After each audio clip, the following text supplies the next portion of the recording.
Hello everyone, welcome to Global Transformation Platform, and my name is Gilbert Lomosingo, and today we have an amazing guest, and let's get to know about him.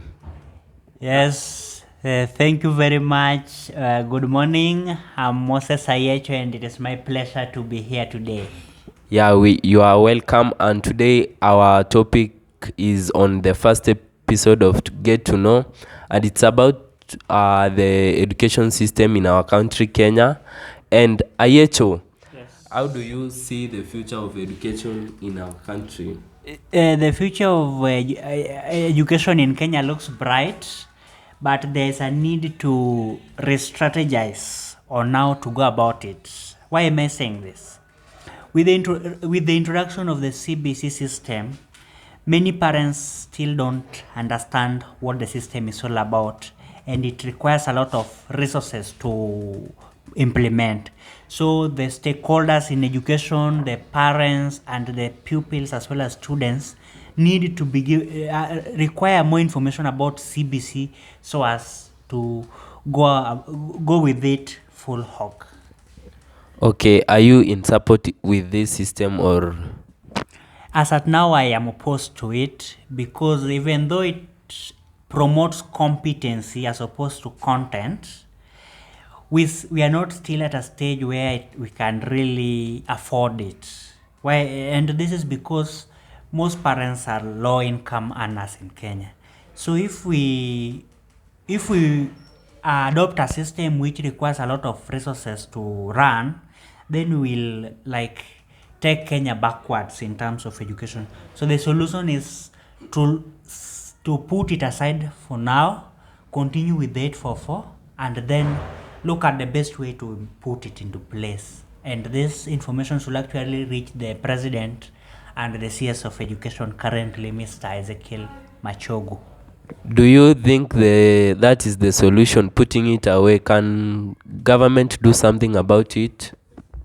Yeah, they can do because you see, even let's say the class six, the pupils of grade six are waiting for their results and waiting to transit to the next level, but they are not sure how this will happen, and there are some schools have not met the requirement, the criteria of of admitting junior secondary students of CBC, and still there is lack of clarity on how it will be implemented because will they change uniforms? Will they buy new books? And are those books ready as at now? Because the results are yet will be released anytime this week or next week latest. So we still need it. There's a need to postpone it and continue with 844 as re-strategization is is being done.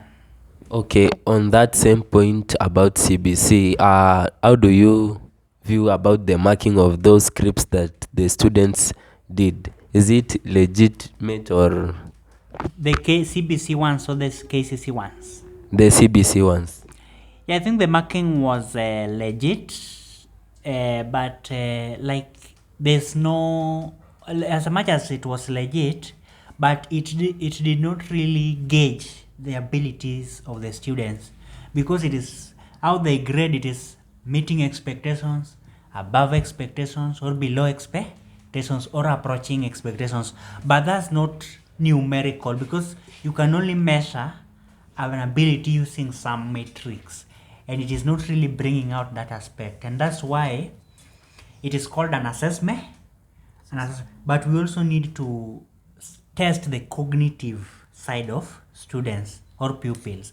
We need to see how much information they can synthesize within a given time, and can they really apply that in exam. But the way CBC is being marking is being done, it is they are being assessed, but that in my view is not enough. My thinking. Okay, Ayecho, thank you for enlightening that point, and you are welcome again in this platform. And finally, what's your advice to the candidates waiting for their results, KCSE candidates? Yes, I know you are nervous at this time, but my advice to you is that do not lose hope. Even if you will not get the C plus grade, which is meant for the university, still there are TVETs. You can still go to TVETs and acquire skills, because in the world as we speak today, papers don't matter, degrees don't matter. It is the skills you have, and are you able to apply them in workplace? So there is no failure. Nobody will fail. Everybody will pass, and that will depend on how you look at it. You can get, let's say, C plane. You go to TVET, learn a technical course, and then you will get employed immediately, as opposed to somebody going to a university, learning a theoretical course, and then tamarking for 8 years. Right now it is self-employment as opposed to white collar job. So there's nobody who is going to fail. It is you and you alone, because there's greater transformation in the world now. The world is shifting focus from being book smart to being street smart. Thank you very much. Okay, thank you guys, and welcome again to this platform. Subscribe, share, and like. Thank you.